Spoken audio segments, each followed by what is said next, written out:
kecuali bapaknya tidak menyetujui karena faktor memang agamanya beda, tidak setuju bapaknya, hakim pun akan menikahkan.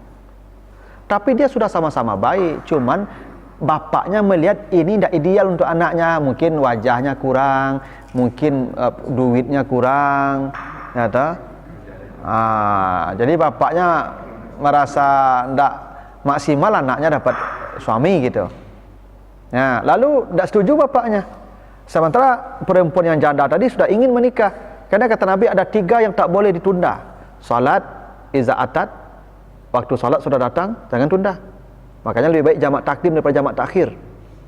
2, al janazah iza hadarat, janazah kalau sudah pasti matinya, segera, jangan ditunda-tunda juga, jangan tunggu ini dan itu, segera laksanakan. Keempat, wal ayyimu iza wajadat kuf'an, janda kalau sudah bertemu jodoh yang sekufu.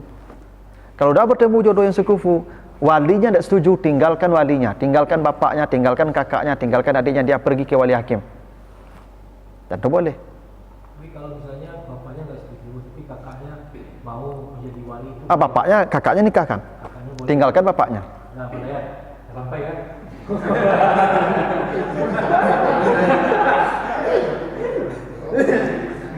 Ada rencana kalau bapaknya setuju, tetap bapaknya yang. Oh iya, kalau bapak setuju, mah nggak boleh lainnya. Ya ini kalau bapak tidak setuju, tinggalkan bapaknya. Ya tidak setuju, saudara-saudaranya tinggalkan saudaranya, pergi dia ke wali hakim. Karena sebab janda ini Bapak Ibu akan jadi fitnah kalau dia ditunda-tunda menikah. Dia, mohon maaf, dia punya kebutuhan dan dia sudah pernah menjalani hidup berumah tangga. Ya, dia sudah menjalani hidup berumah tangga. Ya, karena itu, ya ibarat, mohon maaf, contohnya kalau agak kurang tepat, orang perokok Pak, kalau pernah terasa lama rokok, nampak orang merokok gata pipinya Pak. Namulah gitu kira-kira. Kalau tidak pernah menikah tidak apa-apa Pak. Tapi yang sudah pernah,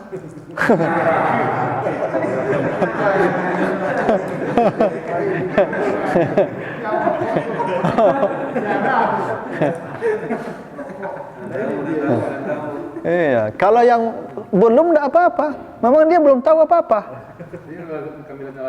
Ya. Tapi yang sudah pernah, itu kacau tuh Pak. Ya kacau itu. Gitu. Makanya yang bujang-bujang kan biasa aja, dia bertahun-tahun, 20 tahun pergi merantau tidak ada masalah. Tapi kalau yang sudah punya istri, 3 hari saja pergi dari rumah Pak, itu ya, itu kalau pulang di pesawat tuh Pak, itu tidak ada lagi tuh Pak, itu lari oto 120 tuh dari bandara ke rumah tuh Pak, tak merem-rem itu Pak, ya kan. Iya.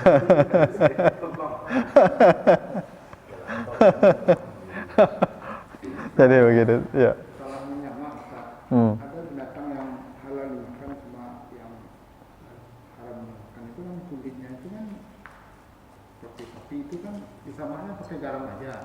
Iya. Sapinya disembelih atau bukan Pak? Disembelih. Kalau disembelih tidak ada masalah, langsung aja pakai, dimakan pun boleh. Iya, yang disembelih itu tidak perlu disamak. Untuk apa disamak? Oh, kalau yang apa kulit buaya? Itu baru disamak, karena dia bukan hewan yang dimakan, dia najis. Ya, kalau itu ya tetap wajib disamak hukumnya, baru boleh digunakan untuk pakaian, untuk ikat pinggang, sepatu. Kalau kulit sapi yang disembelih itu apa disamak lagi? Dia ada bersih. Nyamaknya itu pakai Daun salam. daun salam. Yang sunnahnya dipakai daun salam, digosok, dibasuh pakai air lalu dijemur. Sudah segitu saja. Kalau nggak pakai itu nggak sah itu. Cari yang kasat. Betul, Yang kasat. Ya, benda kasat. Itu. Tapi sunnahnya itu pakai daun salam. Ya, saya tidak tahu dengan teknologi sekarang apakah sudah syariat atau tidak. Yang contoh dari Nabi itu pakai daun salam. Nah, begitu cara penyamaknya. Kalau pakai logo halal kan itu krokodil halal, kemudian halal. Ya berarti dia sudah disamak. Ya, bahkan bangkai Pak Jawi mati itu, sapi kalau mati Pak, ambil kulitnya, sama, suci dia. Tapi tidak untuk dimakan, untuk dijadikan pakaian. Ya, Nanti kalau ada kambing mati Pak, ambil kulitnya saja, daging jangan. Ya. Nah, itu boleh digunakan, bukan untuk dipakai, bukan untuk dimakan. Nah, dengan disamak tadi itu Pak. Kalau menentukan bulu itu kata orang ada yang pakai garam tuh Ustaz. Ya bulu tidak ada masalah. Ini kulitnya itu Pak. Kulitnya itu. Kulitnya. Sarap. Syarat dia bisa dia. Nah, kalau enggak nanti Bapak kalau pakai ikat pinggang buaya misalnya kan kulit buaya itu najis Bapak tuh. Kalau enggak disamak Bapak bawa najis salat, enggak sah salatnya nanti tuh. Bapak bawa dompet kulit buaya. Misalnya dompet kulit biawak atau buaya, ya toh? Itu najis Bapak bawa dan salat itu enggak sah salatnya nanti tuh. Makanya Pak kalau pakai peralatan yang dari kulit, ikat pinggang kah, dompet kah, pastikan kulitnya kulit apa dulu tuh? Kok kulit jawi atau ya jawi mah kok? Jawi dabi atau jawi mati? Jawi dabi ya Pak. Ya. Yang menggali yang pedagang kau tahu. Makanya menggali aku harus tahu Pak. Ndak dosa orang dewak beko. Nyo membari gali aku harus jale-jale lo nyo. Iyalah. Tukang jualnya dosa lo nya. Ndak nyo menyebutkan orang berdosa nya mah. Maka ketika nyo membali barang kau, nyo bali lo ke orang yang lah jale lo barang kau. Kalau orang tu bohong tu urusan dia nanti. Orang yang menggali Pak, iko kulit apa Pak? Kulit jawi mah. Jawi mati atau jawi berabi? Jawi berabi kan laman tu. Kayak lele. Nak aku kulit bayu Paknya. Ya, atau kulit binatang-binatang tertentu misalnya kulit harimau, kulit apalah. Lai bersama Pak. Ya. Ndak jale dah bersama dulu anak ndak jadi lah ya. Memang tu sahnya Pak. Kalau ndak waya jale dia ndak usah balik.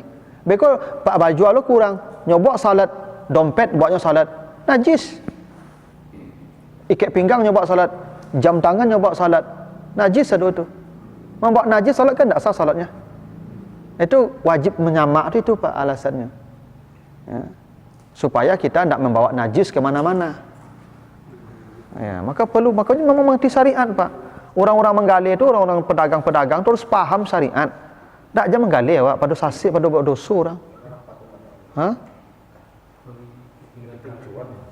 Ya makanya Bapak Ibu, saya sarankan walaupun tidak usah pakai kulit. Ambo dompet ambo, ikat pinggang ambo kulit sintetis saja Pak. Ya kan? Yang di samping murah ya. Ya kan? Kulit. Kalau nak tahu kan dah akal itu Pak, nak tahu Pak nama. Kini kalau tahu makanya kan besok ketika membali apa tanya oleh. Jadi balikinnya. Ya. Kalau nak tahu jadi balikinnya. Lalu awak tanya kan, kulit apa dah ya? Ia nak jalin dah boleh Pak. Kulit apa lah menjual saja anak sabar di. Yang meragukan kita tak usah dipakai Pak. Kecuali apa? Nyo pastikan. Aku kulit Jawi mah Pak, tapi bohongnya kan? Nyatanya tidak kulit Jawi dia Pak. Ini tanggung lo soleh. Apa aman? Ya kan? Kalau jauh bohong. Atau misalnya kan, kau kulit bayo Paknya. Lah bersamanya. Lai cuknya. Padahal dia tak tahu dia sama dia tak jalin dia loh. Ya kan? Mendengar sama tu kini baru lai cuknya. Balik dah. Alah tanggung jawab lah sendiri akhirat nanti tu. Gitu. Disama-sama nyaman. Iya. Ya memang disama tapi Ini syariat yang orang mungkin sudah banyak yang tak mengerti Pak. Kulit-kulit hewan tu dia harus disama, wajib hukumnya. Kalau enggak dia jadi status najis, tak boleh dipakai. Jadi kalau Pak mau enggak apa-apa juga kalau nak disama, ikat pinggang apa, ya, atau dompet apa, tapi dompet tinggal di luar.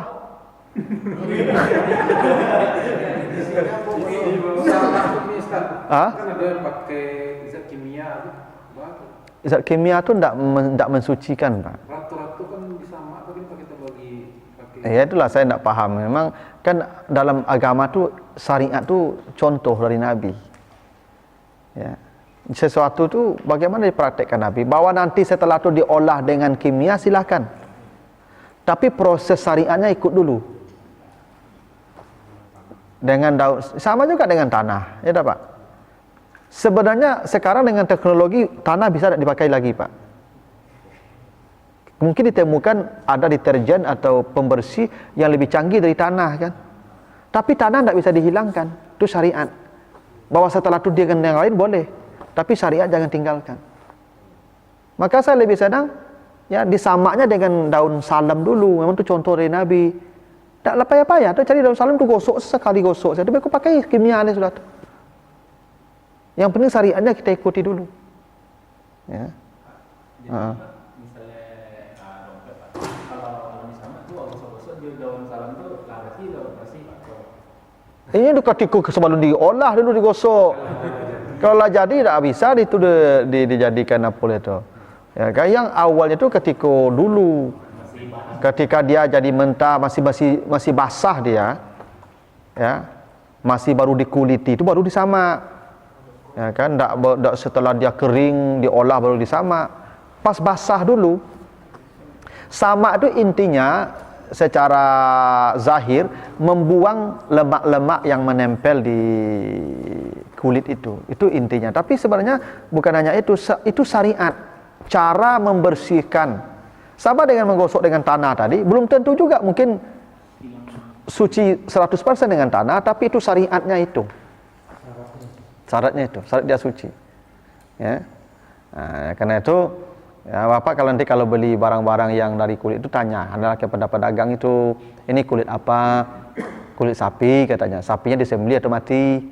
Ya, ya ndak lo jali dah Mbak mati. Nah, kalau ndak jali tak usah bali. Ya kan? Tapi kalau telantang jawiknya Pak, tanggung jawabnya lah. Ya kan? Kok kulit jawi Pak ya? Jawi mati atau jawi ya jawi badabi Pak, korban petang mahnya. Ya kan kadang orang menggali kan kadang mau tutur kok capek ana kok.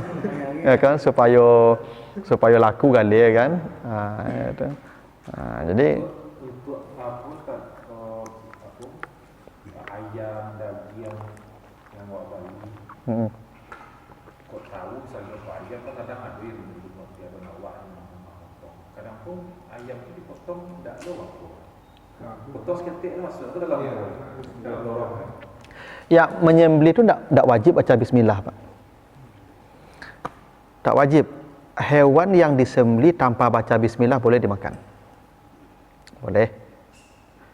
Asalkan yang menyembelih itu orang Islam atau ahlul kitab.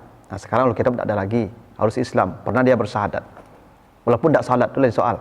Dia pernah bersahadat, pernah dia sembelih ayam, antuk saja. Tadi langsung, Pak, makan leh.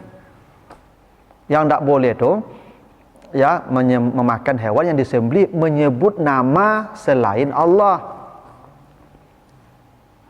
Demi Yesus, karek Pak, haram.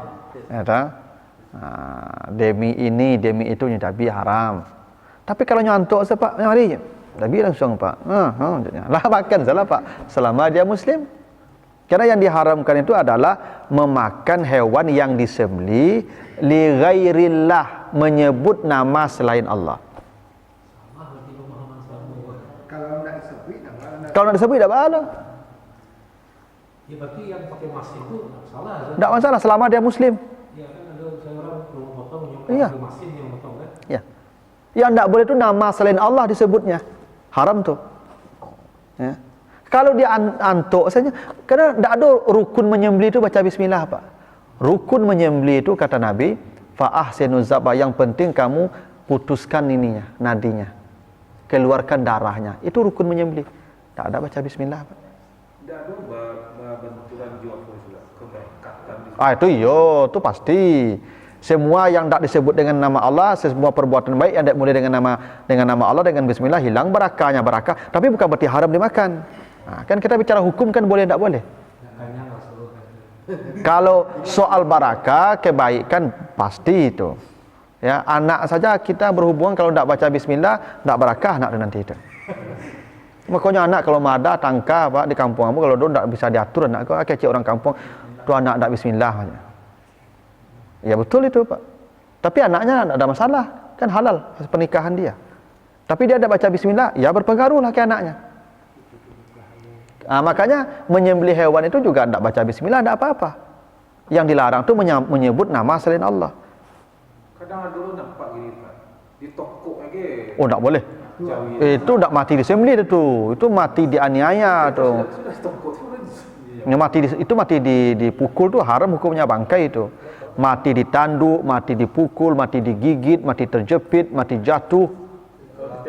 Ya, ditembak tidak apa-apa. Baca bismillah. Kalau apa, tidak baca bismillah juga tidak apa-apa. Pakai senapan listrik alu apa tuh? Itu dia ini kan ada yang pakai. Kalau setrum bangkai dia kan tidak keluar darah. Yang penting darah keluar. Mau darah keluar dari dadanya, mau dari lehernya tuh boleh saja. Karena yang penting tuh Pak, kalau hewan yang berdarah tuh darahnya tidak boleh dimakan, harus dikeluarkan karena darah tuh sarang penyakit. Maka darah dikeluarkan semua. Karena darah itu sarang penyakit, kuman-kuman, bakteri, virus ada di darah semua. Maka kalau kita periksa penyakit apa, kan darah diambil tak? Karena di darah itu penyakit semua. Itu maka setan ya jeri majrad dam. Setan itu mengalir bersama darah. Setan itu virus-virus tuh. Makanya darahnya dibuang, baru boleh dimakan. Kalau tidak boleh dimakan. Ya. Jadi menyebut nama Allah itu tidak wajib untuk menyembelih, tapi barakahnya pasti dengan menyebut nama Allah. Yang haram itu kalau kita menyebut nama selain Allah baru kita sembelih, haram hukumnya. Bahkan bismillahnya ketika menyembelih bukan bismillahirrahmanirrahim kan? Bismillahi Allahu Akbar. Jangan apa ibu bismillahirrahmanirrahim itu berdabi. Oh menyebut pengasih penyayang tapi berkari dia kawan. Pengasih penyayang ada namanya itu. Kayak daging olahan Pak. Nah, kan siapa kan yang menyembelih itu harus orang Islam Pak. Nah, kalau kayak daging olahan pabrik Pak, kan mesin Pak. Antar juga punya orang Islam. Yang menyembelih itu Islam atau bukan? Nah, kan abu-abu Pak. Kalau tidak jangan dimakan. Kan syaratnya muslim. Tapi ada logo halal. Siapa yang kasih logo halal? Tanggung jawab dia nanti di akhirat dia. Makan lah itu ana. Ya. Kalau yang itu kenapa Kenapa orang-orang saleh dulu Pak? Jangankan memakan yang masakan begitu. Membeli beras di pasar saja mereka tidak mau. Karena beras di pasar itu entah dari mana asalnya. Entah bagaimana tadi prosesnya. Dia tanam padi sendiri di sawah. Dia angkut, dia tumbuk sendiri di kincir. Zaman dulu Pak ada kincir ya. Ada. Zaman dulu orang kan padi ini tidak dia pakai heler Pak. Ada. Di bawah ada kan dulu kan ada kincir namanya Pak. Ya. Tumbukkan ya. Lasuang mereka pakai air kan. Pakai kekuatan air tuh Pak. Mereka tumbuk sendiri di sana. Lalu mereka masak, lalu itu mereka makan. Airnya pun air sumur yang mereka gali sendiri, Pak. Ini kan tidak jelas nih, Pak. Entah apa zat dalamnya nih. Ya halalnya pasti ada, cuma kan tidak tahu kita ini apa zat di dalamnya nih. Karena air itu Pak yang normal 3 hari air itu akan berubah warnanya tuh. Cobalah Pak masak air sumur itu atau air yang alami itu ya. Masaklah, taruh di tempat tergenang dia. 3 hari dia rubah itu. Ini sampai 2 bulan, 3 bulan tidak berubah Pak. Berarti ada sesuatu yang tidak alami di sini lagi nih Pak. Ya, itu apapun namanya, tapi kan ya akan mempengaruhi kepada badan kita. Pasti itu Pak. Kalau sesuatu yang kimiawi itu kan sifatnya kan kita ragu zatnya tuh Pak. Apakah ya halal atau tidak itu. Tapi itulah karena memang sudah serba praktis hidup kita, tidak ingin berpayah-payah, makanya kita ya begitu, tidak peduli lagi dengan kemaslahatan agama kita, gitu Pak. Jadi tidak usah makan sosis itu kalau memang ragu. Tapi itu memang makan kesukaan anak-anak tuh. Gimana caranya tuh? Iya, memang yang subhat yang haram itu lama-lama saja. Ya. Memang yang ragu-ragu kita tinggalkan sajalah. Karena begitu perintah agama.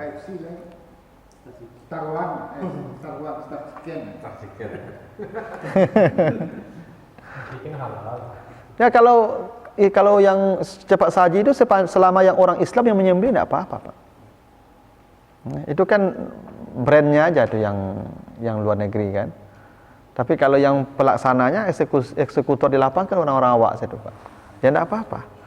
Ya selama dia Islam menyembelihnya.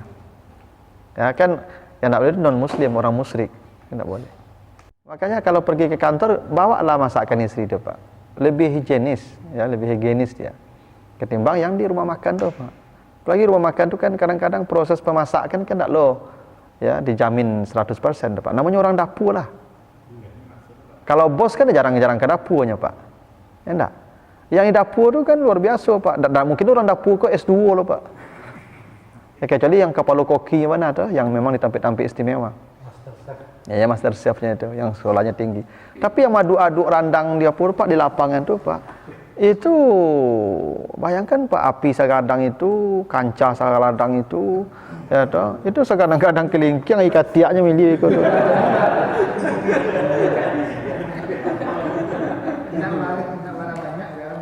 Iya. Nyok randang di rumah makan yang besar tuh kan masaknya tidak sekuali ketek lah Pak. Sekancah. Aduknya jajak sendok lah Pak. Yo kayu gadang dia Pak.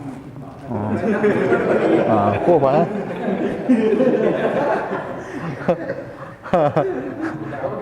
Ndak waju dulu Pak. Ya.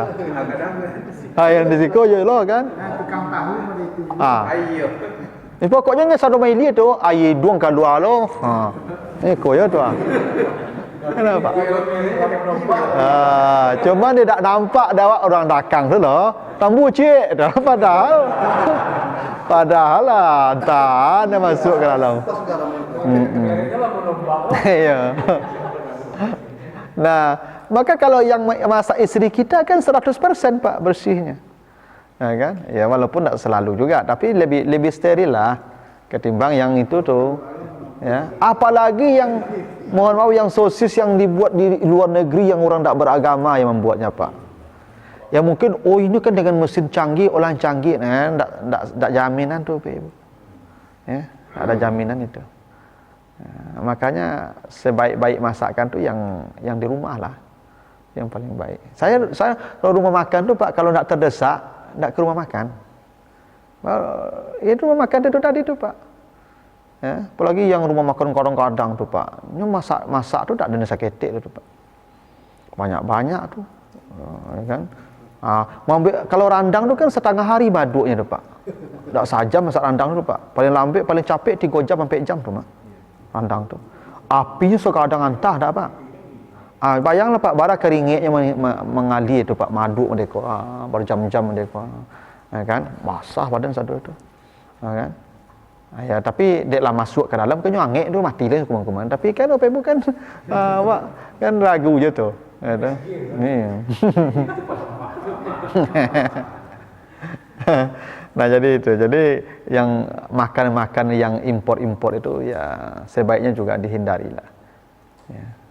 Karena itu dampaknya juga tidak baik untuk ibadah paling tidak. Ya, yang paling pokok.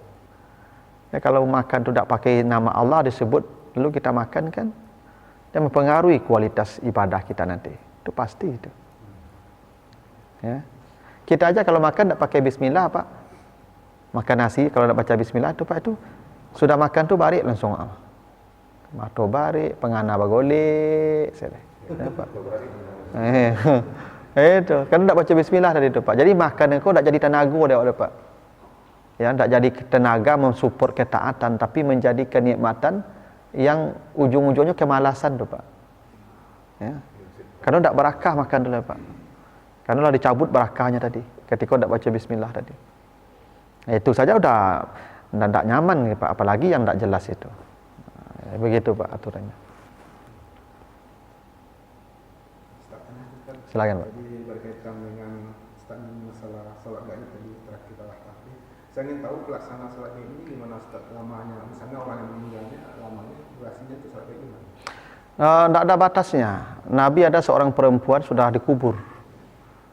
Ada perempuan ceritanya dalam hadis sahih itu, hadis Bukhari. Kerja perempuan ini biasa menyapu masjid. Tapi dia Nabi tak lihat lagi mana perempuan yang nyapu masjid. Tanya sahabat, mana nih ibu yang sapu masjid? Kata sahabat, ya sudah meninggal dunia. Kenapa tak kasih tahu saya? Karena sahabat menganggap ini tidak penting dikasih tahu. Kata karena memang ibu-ibu lah tukang sapu kan tak prestisius lah, gitu kira-kira begitu. Tak terlalu penting itu. Kata Nabi marah, Nabi mana kuburannya? Kata Nabi. Pergi Nabi ke kuburan itu, Nabi salat di kuburan itu. Itu hadis sahih itu Pak.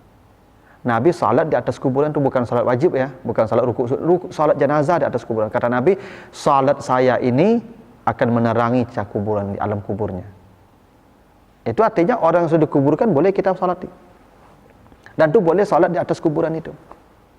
Yang tidak boleh itu salat 5 waktu ini, salat sunat atau apa. Yang salat jenazah boleh di atas kuburan. Ya, boleh di atas kuburan itu salat jenazah. Itu Nabi contohkan itu, perempuan yang mati itu. Nah, hadis kedua, ketika diberitahukan ya, siapa? Raja Najasyi meninggal dunia. Raja Najasyi itu di Ethiopia, Pak. Itu di Afrika. Nabi di Madinah. Dapat kabar raja itu meninggal dunia, Nabi panggil semua sahabat ke masjid dan salat gaib di masjid. Dan bisa ditebak Nabi salat gaib ini sudah beberapa hari setelah raja dikubur. Karena dulu kan tidak ada media. Tidak WA, tidak ada. Internet tidak ada. Dari Afrika ke Madinah itu Pak, bara jauh perjalanan mereka itu. Kalau ada kurir yang menyampaikan berita dari Habasyah ke Ethiopia itu, paling tidak dia butuh waktu untuk sampai ke Madinah itu 1 bulan. Sudah cepat itu. Kenapa? Dari Makkah ke Madinah itu dulu berjalan kaki itu 10 hari, 11 hari. Nabi berangkat dari Makkah hijrah tanggal 29 Safar sampai di Madinah 12 Rabiul Awal. Ya. Jadi Nabi itu berjalan dari Makkah itu 29 Safar walaupun menginap di Gua Sur dulu 2 hari. Artinya kalau Nabi berangkat tanggal 1 Rabiul Awal 12 berarti ada 11 hari perjalanan dari Makkah ke Madinah. Apalagi dari Makkah ke Ethiopia. Karena dari Makkah ke Yaman panjang lagi itu Pak. Dari Makkah ke Yaman tuh ada mungkin bisa sampai 1 bulan Pak. Nah dari Yaman baru menyeberang pula laut ke Ethiopia. Babul Mandab namanya. Maka boleh jadi kabar kematian Najasyi ini sudah sampai sebulan kemudian ke Nabi. Dan Nabi tetap salat gaib. Misalnya begini Pak, Bapak dapat berita kawan meninggal di Jakarta, lah seminggu dapat kabar awak. Lah setelah seminggunya meninggal dunia baru kita dapat berita. Maka salat ketika dapat kabar itu. Menghadap ke kiblat, salat 4 takbir, ya, doakan dia, sudah. Tapi udah lama, misalnya ada 5 bulan. Itu enggak usah. Itu terlalu lama. Doakan saja lagi, enggak usah salat gaib lagi. Tapi yang tadi itu contohnya bahwa salat gaib itu tidak ada sebenarnya batasan berapa harinya, tidak. Begitu kita dapat kabar berita dia, kita boleh salat gaib, boleh. Ya. Tidak, salat gaib tidak mesti berjamaah. Salat jenazah kan boleh seorang saja, kan makanya fardu kifayah. Ya, tidak perlu berjamaah salat jenazah itu. Makanya sebenarnya saya sering dorong tuh para jamaah kalau ada keluarga yang meninggal, pagi itu mandikan dulu. Setelah mandikan, atur posisinya di rumah. Siapa yang datang, salatkan. Siapa yang datang, salatkan. Siapa yang datang, salatkan. Jangan ditunggu sudah zuhur, sebelum salat. Kadang-kadang orang banyak sibuk. Pergi lagi ke kantornya, Pak. Dia hanya melayat saja. Apa salahnya kalau dia diberi kesempatan untuk mensalatkan dia, Pak? Kata Nabi, kalau ada orang meninggal dunia, disalatkan 40 orang. Tidak mesti berjamaah. 40 orang yang mensalatkan dia. Diamankan dari azab kubur. Nah, ini orang kadang-kadang yang tidak peduli, Pak. Ya, saya sudah katakan, tapi orang tidak mau apa juga. Tapi mandi dulu ya, Ustaz. Mayatnya mandi. Ya boleh, tidak ada masalah. Kalau tak mandikan Ya tidak apa-apa juga. Tidak syarat juga. Syarat mayat disalatkan itu harus mandi, tidak. Kewajiban kita terhadap jenazah itu mandikan, kafankan, salatkan, kuburkan. Ya. Tapi kalau diurut mandi dulu baru kain kafan baru salat itu lebih baik. Tapi yang belum mandi dan belum dikafankan mah boleh disalatkan, boleh. Misalnya ginilah. Misalnya warga kita, warga apa di komplek meninggal tapi dibawa ke kampung halaman. Dimandikan di kampung halaman, dikuburkan di kampung halaman. Bapak salat gaib saja di masjid sama-sama habis zuhur. Walaupun dia masih di perjalanan, belum dimandikan. Salat saja. Boleh, Pak. Ini bantuan yang paling hebat sebenarnya yang orang sekarang lupa, Pak. Ya, membantu orang mati dengan salat sebanyak-banyaknya orang Islam. Minimal 40 orang. Dan tidak mesti berjamaah, dan tidak mesti di satu tempat. Bisa di rumah, bisa di luar wilayah dia meninggal itu. Bisa sebelum dimandikan, bisa sudah dimandikan. Ya. Makanya ya, kalau bisa Bapak Ibu, kan ada juga tuh anaknya belum datang, mandikan saja dulu, nanti dibuka pula mukanya di kafan itu. Nanti atur saja orang kalau datang salatkan, orang datang salatkan. Salat jenazah tidak mesti berjamaah dan tidak lama-lama kan, 4 takbir. Paling 1 menit selesai itu Pak. Dia dapat bantuan kan, selamat dari azab kubur dia. Selama ini kan tidak pernah itu dijalankan.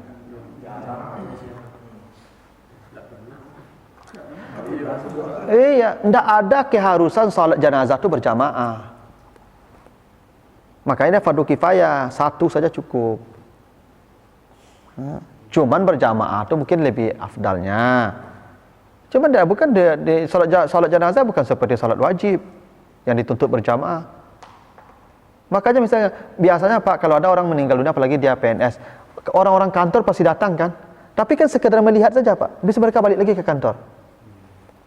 Apa salahnya dimandikan dulu, diatur posisinya ke kiblat, udah orang datang salat kalah, orang datang salat kalah. Bisa kan? Tidak ada masalah tuh. Ya kalau tidak salat dia selama bersyahadat dia masih mukmin. Dia masih mukmin. Dia mukmin yang berdosa besar. Jadi baru tidur di rumah dan suang sewa. Mandikan. Tur posisi. Tur posisinya. Nanti bilang, Bapak Ibu yang mau mensalatkan, salatkan saja ya. Tuh supaya dia aman tuh Pak. Ya kan kepada doanya kan, kan Pak, kan ada orang tuh kan pas berdoa, panjang lu doa tuh pada salat malah leh. Apa salahnya disalatkan? Gitu. Karena kata Nabi, kalau dia disalatkan oleh 40 orang, disalatkan. Jadi dalil yang dipakai itu dia karena yang sampai dua. Iya. Orang itu sih. Iya. Dia bisa baru doa itu deh. Enggak.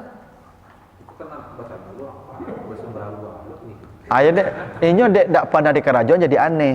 Dia aneh kalau nampak orang. Iya tuh.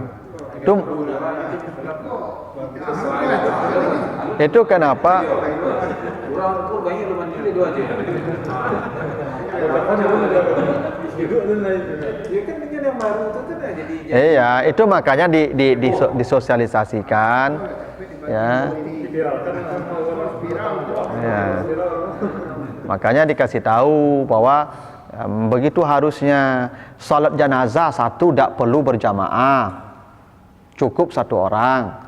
Dan boleh berganti-ganti saja salat jenazah itu, dan boleh setelah dikuburkan namanya salat gaib, boleh di atas kuburan itu, boleh di tempat lain, boleh beberapa hari setelah dikuburkan. Yang penting disalatkan oleh orang beriman 40 kata Nabi. Tidak ada disebutkan berjamaah di situ. Bila seseorang muslim meninggal dunia lalu disalatkan oleh 40 orang. Tidak ada disebutkan satu tempat, tidak ada disebutkan berjamaah, terhitung 40 orang yang mensalatkan dia. Maka diamankan di azab kubur. Kalau jamaah harus ganjil. Kalau berjamaah diatur safnya yang ganjil, afdalnya ganjil, tapi bukan berarti tidak sah kalau tidak ganjil. Ya makanya semua terkait dengan jenazah itu ganjil, mandinya ganjil, airnya ganjil, kafannya ganjil, ya kan? Ya semua tutup tanahnya nanti ganjil, ikatnya ganjil, semuanya ganjil Pak. Kafan itu tak saleh dia. Boleh. Tak pakai kafan pun tak boleh Pak, baju saya pakai. Yang penting menutup aurat. Ada sahabat meninggal dunia, jatuh dari kudanya, kata Nabi, pakaikan saja baju di badannya, kata Nabi. Karena kafan itu menutup aurat. Cuman sunnahnya pakai pakaian putih, perintah Nabi begitu. Sunnahnya begitu Pak. Ya. Yang tak boleh itu jenazah dimasukkan tanpa pakaian. Kalau pakai pakaian tidak apa-apa. Cuman kafan itu lebih afdal dengan kain kafan. Ada sunnahnya begitu.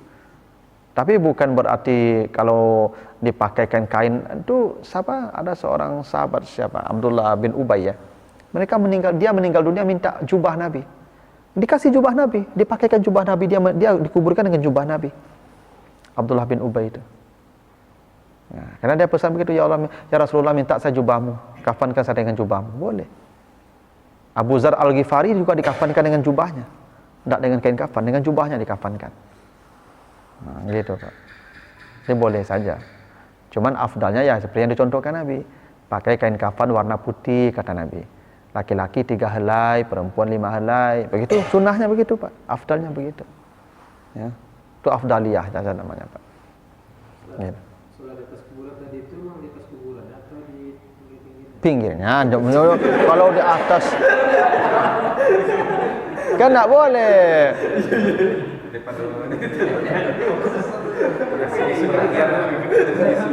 Ya. Ya. Tidak boleh di atas itu, di atas dia tu tidak boleh berdiri, tidak boleh duduk, tidak boleh. Ya, di atas kuburan itu maksudnya memang di samping dia, tapi di kuburan itu. Gitu. Ini macam kondisi kuburan itu kan lah gerici-gerici, tidak boleh lo melangkai. Oh, kau nak tabang wak leh kena ada.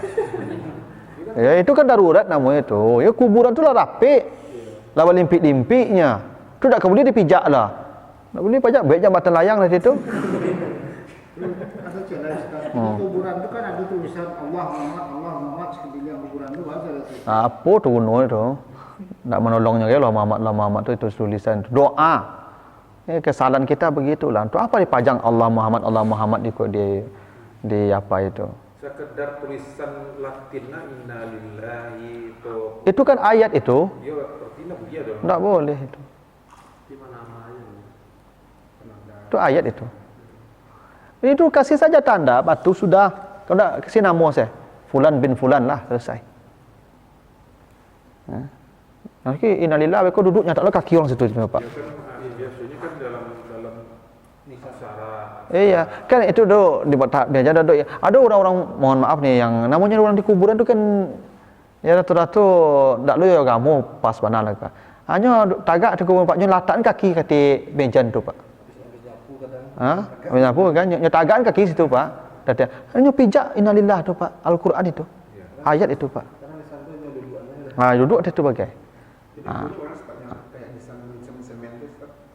Yang menembok kuburan kan tak boleh. sunnahnya sama ratus ya. Sama ratus ya. Ditinggikan onggok tanahnya di atas dia. Di tembok tak boleh Pak. Itulah haram Ustaz. Ya kadang di tembok tu menghalangi orang kemudian. Orang banyak mati deh. Tanah Selawi itu tak tambah-tambah lah. Orang mati tiap hari. Hah? Ya daging bunga tu sunnahnya begitu. Nabi meletakkan ranting korma basah. Kata Nabi selama korma ni masih basah akan menolong dia. Tu boleh. Tapi menembok tu tak boleh. Dia hilang, saya hilang baru saya punya mati mah. Orang salahnya ke hilang. Ni awak mendoakannya perlu nak datang ke kuburan perlu. Tabur bunga tu Boleh. Nabi kalau datang ke kuburan bukan bunga, ditabur pasir. Nabi datang ke kuburan, ambil pasir, disiram ke atas kuburan tu. Dulu Nabi tak ada mau ada bunga di Makkah, Madinah tu, Pak. Tapi itu di baki itu memang nisan itu tanpa nama. Tanpa nama. Tak ada nama lah. Bagi tanda saja. Ada. Itulah dia awak yang susah. Makanya tunggu hitam tu tak mesti panu Pak. Itu menturun dulu panu Pak. Tunggu hitam lah baru diinci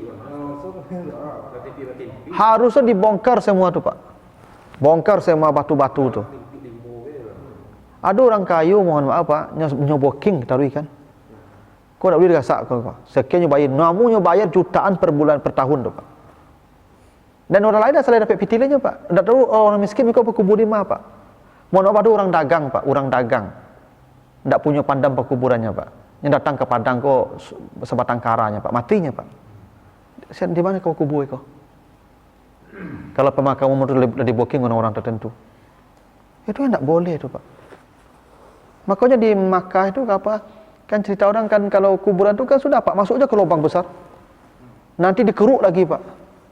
Pindah, dah, masuk lagi yang baru. Dikeruk lagi, pindah, masuk lagi yang baru. Kalau nanti matinya di waktu haji itu kan ribuan mati itu Pak.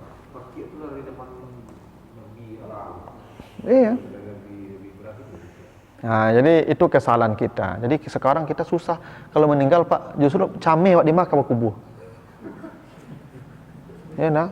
mati cameh, matinya bingung ya. Iya. Saya tidak punya pandang kuburan, Pak. Saya orang pendatang. Mati saya tiba-tiba misalnya, pasti dibawa pulang kampung tuh, Pak. Baru perjalanan dari Padang ke kampung, Pak. Ya toh? Sekian jam nanti mayat itu akan diguncang-guncang auto ambulans segala macam. Ya toh? Yang paling afdal itu kuburkan di mana dia mati. Itu menyampaikan ada biaya administrasi kalau di hitam kan, yang dikelola oleh pemerintah itu baru hukum. Tidak boleh itu jadi bisnis, Pak. Masuk kuburan jadi bisnis. Memang ladang-ladang aku dia Masuk orang mati jadi bisnis, orang susah dijadikan dipalak. Negara aku sakit, Pak. Orang sedih, orang sedang dapat musibah masuk dipalak. dia mau 3 juta. Ya kalau orang wapiti nak mau, kalau tak piti, Pak, orang miskin. Akhirnya kan dapat kubur, akhirnya kan mana Pak, kalau ada orang-orang tertentu akhirnya Pak di Aiding itu di tapi batang air belataan, Pak. Hujan labik ada, Pak, anyuit langsung main itu. Kan kasihan Pak tu. Padahal banyak lahan selawe itu deh, tapi dia lah di booking dan tak boleh digeser. Saya tu, masya-Allah, itu ya memang luar biasa mafia pemakaman tu, Pak. Mewakafkan tanah buat kuburan nggak? Boleh, ancaklah Pak. Kadang palonya tu. Tapi jangan dimiliki ya, pokoknya semua orang boleh kubur di situ. Tak ada tanda-tanda lah. Ya, nanti datang bongkar lagi, yang sekian tahun bongkar, masuk lagi yang baru. Datarkan saja. Tidak apa-apa. Tidak apa-apa, tinggal sampingkan saja. Nyo kan tak kemari itu. Oi. Kecuali mangang kali dia. Ya, itu jadinya itu ya lah, Pak. Kalau sobo tulang-tulang ke samping, saya tulang tu. Ya kan? Masuk situ kali, ya tulangnya mah. Ya, kumpulan saya jadi satu tu geser ke tepi. Itu enggak melanggar syariat. Enggak lah. Enggak ada itu. Berarti kalau kayak gitu, kan di sini kan kita ada ulama juga tuh ya. Sejauh mana peran ulama kita menerangkan hal seperti itu? Ya kan kepentingan banyak, Pak. Kalau ulama kan tidak bisa punya kekuatan, dia hanya menyampaikan. Ya, eksekutor bukan pada dia. Penguasa. Kalau wali kota mau, kalau gubernur mau, bikin perda, semua pemakaman dibongkar, ratakan, dan tidak ada lagi yang boleh menembok kuburan. Kasih tanda saja, setahun kemudian masuk lagi yang baru. Ngatur, selesai itu, Pak. Jadi kuburan hanya bertahan setahun. Setelah setahun, dia boleh masuk lagi yang baru. Tidak perlu ziarah. Ziarah aja ke situ. Ziarah aja ke kuburan tu. Doakan situ. Kan doanya penting, Assalamualaikum. Assalamualaikum. Sadonya tu. Tak pilih apa. Assalamualaikum, Pak. Tak apa. Sadonya orang di situ tu. Assalamualaikum. Itu. Kan ziarah kubur tu sebenarnya kan mengingatkan kita pada mati. Bukan untuk orang itu. Untuk orang tu doa sajalah. Tak penting juga kita datang ke sana. Ya, kuburan juga boleh ke kuburan yang lain. Karena ziarah kubur tu mengingatkan kita saja pada kematian. Bukan untuk membantu orang di dalam tu. Ya. Baik. Ustaz, tadi Ustaz ada menyinggung maslahat. Apa hukum itu, Ustaz? Mendahulukan maslahat daripada syariat. Pernah dengar riwayatnya itu memang sebenarnya mendahulukan maslahat dari syariat atau sebaliknya. Itu masuk kajian apa fikih atau apa?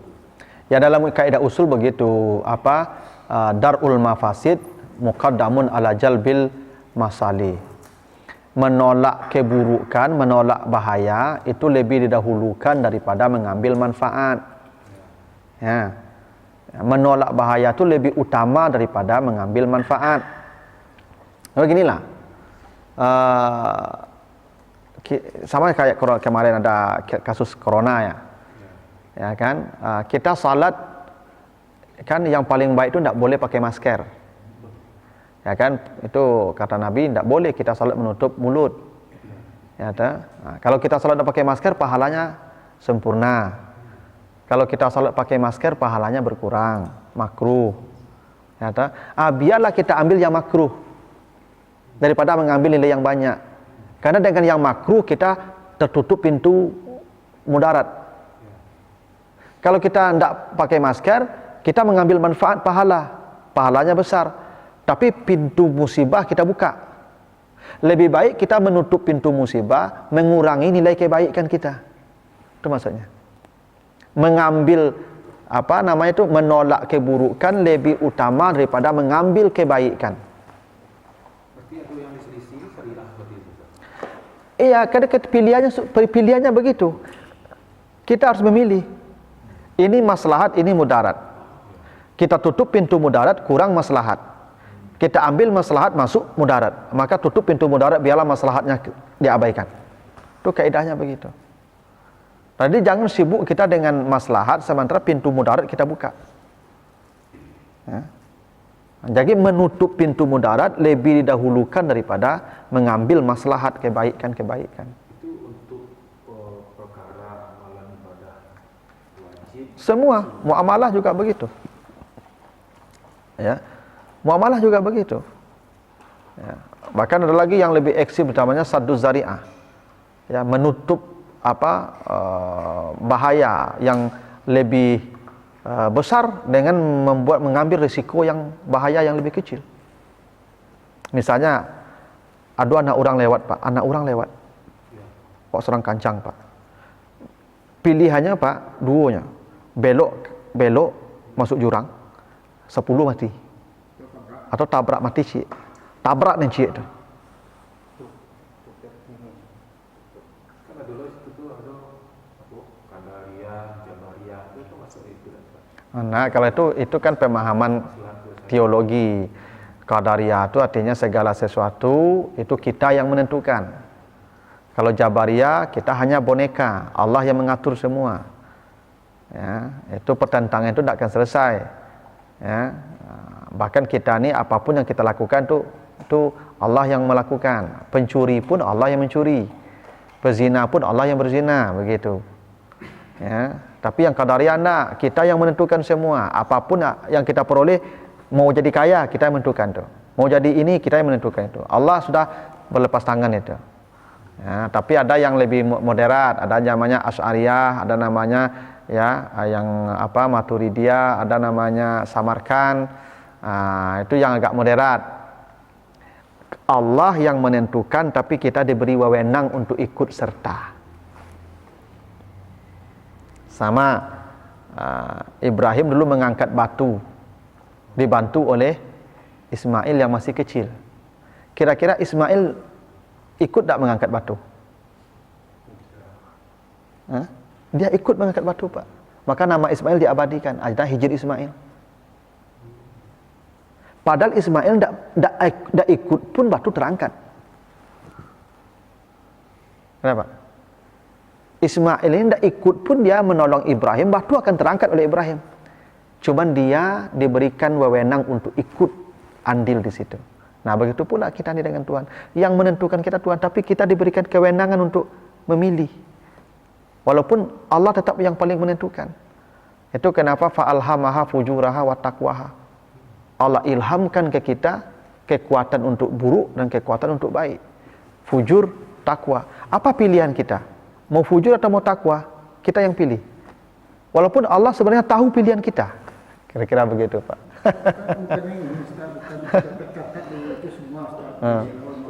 Betul. Betul. Allah sudah tahu semua. Allah tahu. Allah sudah tahu semua, Pak. Bahwa kita akan memilih itu Allah juga tahu. Allah bentangkan kita dua jalan nih. Ada jalan fujur, ada jalan takwa. Bahwa kita akan memilih jalan yang fujur, Allah juga sudah tahu. Tidak ada yang Allah tidak tahu. Cuman kita ditanya, kenapa kau pilih itu? Yang dihisap pilihan kita. Engkau kan sudah tahu. Ya memang saya tahu. Tapi saya akan beritahu kamu, kasih kemampuan kamu memilih. Ya tidak ada yang tidak tahu, Pak. Allah tuh jangan urusan kita yang kecil. Semua makhluk aras, semua segala macam itu Allah tahu. Aras itu lebih besar lagi dari kita, Pak. Aras itu andai langit dan bumi semua disatukan, ditaruh di aras, itu sama seperti sebutir pasir ditaruh di padang pasir yang luas. Itulah aras. Aras yang luas itu gampang Allah menguasainya, Pak. Apalagi kita yang kecil ini, apalagi alam semesta yang kecil ini. Aras yang luas saja begitu, Pak. Ya. Nah, pasti tahu Allah semua. Oh, pengilhaman wujud dan takwa itu seimbang, Ustaz. Iya. Kenapa kok wujudnya di awal dinarasikan di ayat itu? Apakah ada makna yang tertentu? Oh iya. Sesuatu yang dahulukan itu menunjukkan aghlabiyah namanya, dominasi. Ya. Makanya yahabu lima yasha, ya, inas wa yahabu lima yasha az-zukur. Ya, jadi dominan itu memang paling banyak, ya, fujur. Makanya minaz zulumati ila nur kan. Zulumat dulu dari nur kan. Memang zulumat lebih banyak daripada nur. Kegelapan lebih banyak daripada cahaya. Orang sesat lebih banyak pada orang dapat petunjuk. Memang begitu, Pak. Pengikut kezaliman lebih banyak pada pengikut kebenaran. Itu maka kebenaran selalu kalah. Karena pengikutnya lebih banyak. Pendukung kebatilan itu lebih banyak. Kenapa fujur lebih dulu pada takwa? Memang orang fujur lebih banyak pada orang takwa. Coba calik kini kalau di kafe-kafe. Coba dia jawab yang kini, berapa banyaknya? Bapak ke pondok. Tu petong orang di kafe di pondok tu, petong orang di masjid. Mana banyak? Ya banyak orang di kafe, Pak. Paling kafe itu bayi ya, Pak. Siko perai, Pak. Dapat lo kerupuk, dapat lo. Air minum lain lah. Tapi tak banyak mari tak. Itu bukti fujur itu lebih dominan, Pak. Nyata. Memang dominan di dunia ini banyak orang-orang fujur ketimbang orang-orang takwa. Karena orang takwa kok intan dan permata. Kalau intan kan kalau di sungai mana banyak intan je kasih, Pak. Banyaklah kasih deh. Intan, Pak.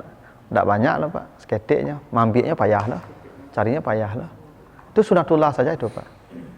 Nah, itulah kenapa urutnya fujur dan takwa. Karena takdim atau mendahulukan letak sesuatu menunjukkan makna aghlabiyah, ahamiyah, afdaliyah. Itu dalam kaidah bahasa begitu. Maka penduduk sorga kata Allah faizun kan? Ashabul jannati humul faizun. Penduduk sorga itu adalah mereka para pemenang. Para pemenang itu banyak atau sedikit, Pak? Sedikitnya. Yang menang mah banyak, Pak? Ya, 32 tim main bola, Pak. Yang menang 3-nya, Pak. Juara 1, juara 2, juara 3 kan? Tak sampai juara 32 loh, Pak. Nyata. Berarti artinya penduduk sorga itu golongan sedikit. Karena orang takwa itu sedikit. Yang banyak itu orang fujur, para pendosa. Maka di dunia kok, Pak, jangan heran, Pak, mengapa orang-orang baik kok selalu kalah? Memang begitu. Kenapa kebenaran kok payah, ya, selalu disingkirkan? Karena memang begitu. Dominasi dunia oleh orang-orang fujur, ya, oleh para pendosa. Sejak dulu dominannya dunia begitu. Makanya coba umat Nabi Nuh, Pak. Berapa yang selamat, berapa yang tenggelam, Pak? Yang selamat 40, 80-nya, Pak. Yang tenggelam ribuan. Nah, itulah bukti awalnya tuh, Pak. Dominasi dunia itu orang-orang batil semua. Jadi apa dosa ibu lah hati, ya, kok orang-orang elok kok merasa mana? Penjara lah, ditangkuk lah, dibunuh lah, orang-orang. Memang begitu tuh isi dunia itu. Dominasinya fujur, bukan takwa. Cuma kok diletakkan lebih awal fujur tuh, Pak. Gitu. Nah, makanya beruntung kita jadi orang sedikit kan. Makanya Pak, Bapak kalau perhatikan kata aksar itu yang paling banyak arti itu aksarun nas la ya'lamun, aksarun nas la ya'qilun, aksarun nas la yasun. Kebanyakan manusia tidak beriman, tidak berakal, tidak mendengar. Semua kata kebanyakan begitu. Tapi kalau ada kata qalil, sedikit, itu biasa orang baik. Qalilun min ibadiyas syakur, sedikit yang bersyukur. Ya, sedikit orang yang belakangan, sedikit yang ini, sedikit. Pasti orang-orang baik sedikit. Memang orang baik tidak banyak. Dia golongan minoritas. Makanya dia ditindas. Coba baca sejarah, Pak.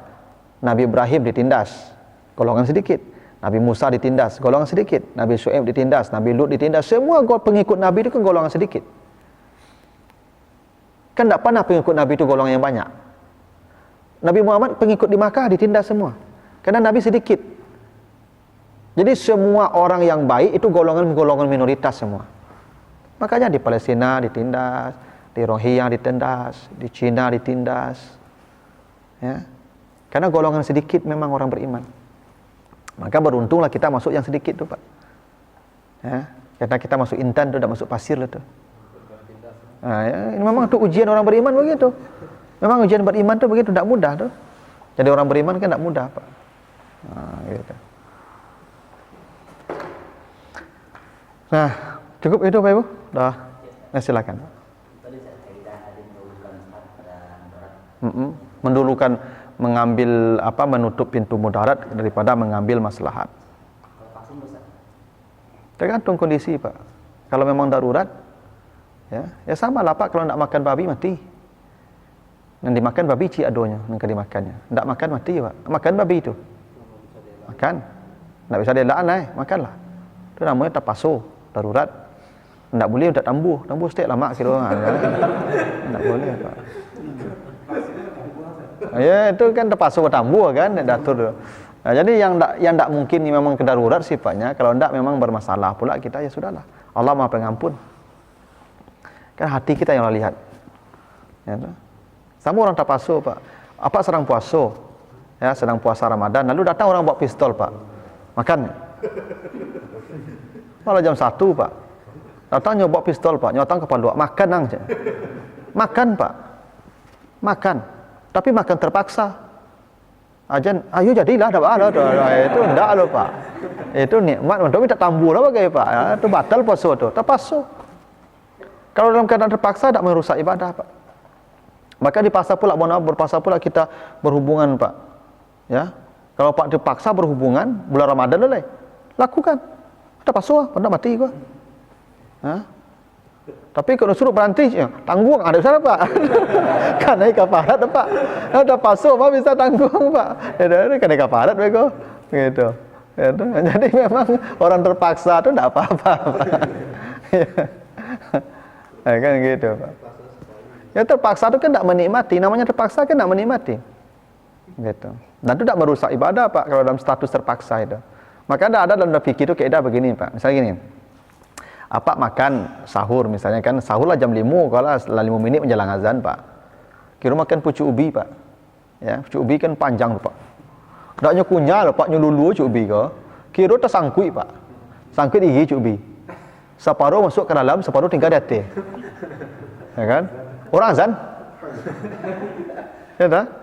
Pucuk ubi ku tinggal, Pak, dari gigi ke bawah masuknya ke bawah. Maka apa ndak boleh menelan, Pak? Kalau Pak telan, Pak makan sengaja, batal puasanya. Apa tidak boleh menarik keluar? Kalau menarik keluar, itu sama muntah disengaja, batal juga puasanya. Ini masuk ke bawah. Itu Pak cara kamu mengangu sampai sore lah kan? Itu. Tidak kamu kira eko sampai sore loh, Pak. Caranya menurut para ulama datang ke pengadilan, Pak. Lapor ke pengadilan. Iya, memang lapor ke pengadilan. Nanti disidang di pengadilan. Kata hakim telan, kata hakim. Nah, maka Bapak melaksanakan putusan secara terpaksa, telan. Boleh, tidak batal, Pak, terpaksa. Atau cabut, kata hakim. Cabut. Terpaksa juga, muntah terpaksa namanya itu. Boleh. Apa kalau Pak berjalan-jalan kan di auto mabuk. Batal tidak puasa, Pak? Tidak, karena muntah terpaksa. Nah, yang terpaksa tidak membatalkan, Pak. Nah, sama dengan vaksin tadi itu. Memang terpaksa, kalaupun zatnya tidak halal, ya terpaksa. Ya, nanti Bapak tuntut sajalah orang yang memaksa itu. Si aneh maksa awak dulu, Pak. Itu namanya. Masalah yang puasa tadi kan ada sisa kita tuh, Pak, Ustaz. Apakah harus habis nanti apa yang di piring? Yang di piring jangan kayak di piring Pak ya di sini. Azan Allahu Akbar, Allahu Akbar. Batal puasa, Pak tuh. Batal, buang. Azan beda-beda. Azan di tempat kita. Sekarang kita yang ini, Ustaz, tambah 8 menit. Di depan kita nggak pakai 8 menit. Ya kan bisa biasa pakai yang mah. Tambah 8 menit. Ya dapat itu 5 menit lebih sedikit itu, Pak. Tapi kalau biasanya hari normal pakai yang capek. Kini dia sahur pakai yang lambe awak tu tak bisa. Gali namun. Oh iya. Makanya puasa itu kan standarnya tempat di mana kita domisili. Apa tinggal yang mah, salat di mah, jamaah di mah. Kadang-kadang itu doy Ustaz. Ya kadang-kadang tuh kan tidak selalu dominannya di mana. Nah, yang subuhnya biasa pakai yang lama, yang lama. Ya kalau biasa ikuti yang itu. Kalau yang zuhurnya yang biasa nggak ada perbedaan tuh Ustaz. Ya anehnya kan itu di subuh berbeda, tiba di zuhur tidak beda lah. Padahal cuma tu hari patokannya. Benda mah telepon lo jawab muazzin itu. Kalau ben sih tak layan. Enggak, ini kan ada yang lama. Perkara itu tuh Ustaz, kan ada yang lebih dikuatkan sekarang soal waktu subuh yang lebih lambat. Yang menguatkan itu siapa?